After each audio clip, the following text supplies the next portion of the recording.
So the question always comes up, how do the frequencies actually work? Like, we know that 40 hertz reduces inflammation, and we know that 13 hertz dissolves scar tissue. And we know pretty well that 81 hertz increases secretions. But how do they do that?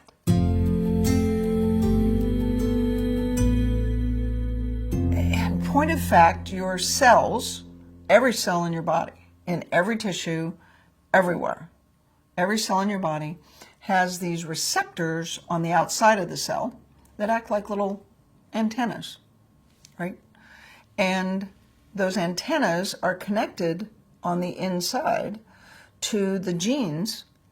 Well, they're actually connected to kinases, but that's another thing, that are connected to the genes that make the cell do whatever it does. So in your liver, those cells produce enzymes. And in your pancreas, they produce insulin and they produce enzymes.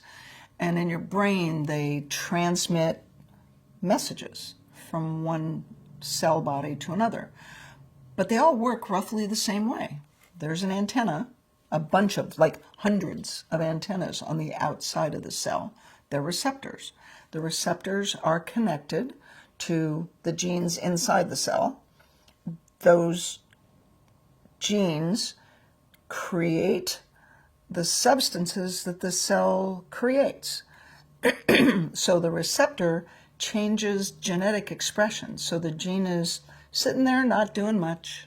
I'm just sitting there being a gene, just not much to do here today. And then if you're a liver cell, for example, the gene's just sitting there, doesn't do much. But when you, let's say, take a sip of wine, alcohol is a chemical that has to be metabolized by your liver. So this liver cell that's sitting there going, alcohol comes by, lands on this receptor, and says, okay, your job, this cell, has as its job to detoxify or take apart alcohol. Because if you don't, the alcohol sticks around, it creates damage, it's not a good thing. So the alcohol lands on the receptor, that goes in, it changes the internal machinery of the cell, it wakes up the part of the gene that says, whoa, I have to create an enzyme that will detoxify alcohol, right? And so this receptor changes what the cell does for a living, turns the genes on, makes the cell work. And the alcohol lands on the receptor kind of like a key in a lock. You know, if you're going to unlock your car door, you put the key in, turn it from on to off, off to on. That's how these receptors work. It's like a key in a lock, okay? Let's say you take a medication. We'll just say Advil because it's easy.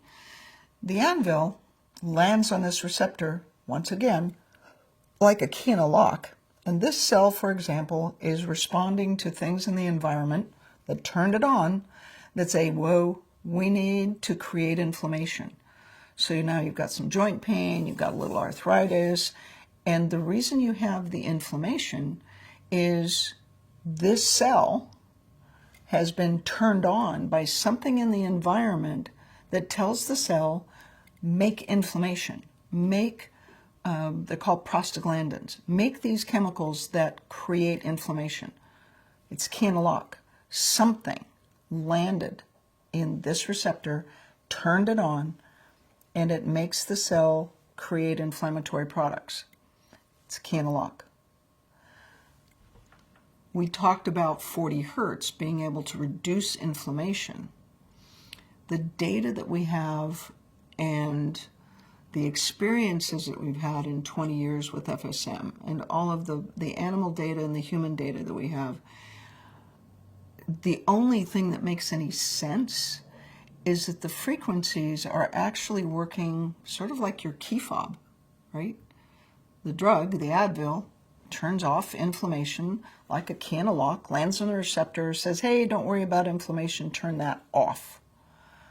It takes a couple hours, but it works, right?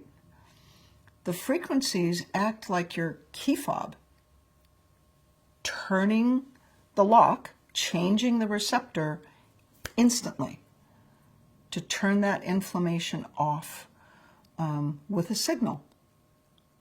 So the inflammatory cytokines, there are these peptides that we measured in fibromyalgia patients, and the only frequency combination that works for those is 40 hertz on channel A and 10 hertz on channel B in this specific population of fibromyalgia patients. And all of the cytokines drop by factors of 10 and 20 times in 90 minutes. Those cytokines, those inflammatory peptides, are created by cells that are producing them. When you use medications to change cytokines, the biological drugs in rheumatoid arthritis, for example, it takes months. It takes 60 to 90 days to bring the cytokines down. The data that was produced with frequency-specific microcurrent with 40 hertz on channel A and 10 hertz on channel B, that is unprecedented. It is unheard of. There is no earthly way. There is no way, no other way, to reduce inflammatory cytokines by factors of 20 times or 10 times in 90 minutes. The only thing that makes any sense is that signal, 40 hertz on A and 10 hertz on B, that signal changes the receptor, and that receptor changes what the cell does for a living. Turns off the cytokines. And we think that the other frequencies work roughly the same way, that the frequencies to dissolve scar tissue work to vibrate with the crosslinks that tell the cells to stick together, that tell the cells to be shortened and tight. And when you zap the key fob, when you send the signal, it vibrates with those receptors and change the signaling, and that changes the state of the tissue. It makes scar tissue go from rock hard to just smushy. So that's the model we have. The good news is that it is testable. We can actually test the genes. If I can get the right patient in the right place at the right time with the right lab to do the blood work, we can verify this. But in the meantime, it's a model that makes sense and gives us a pretty good idea of how the frequencies are probably working.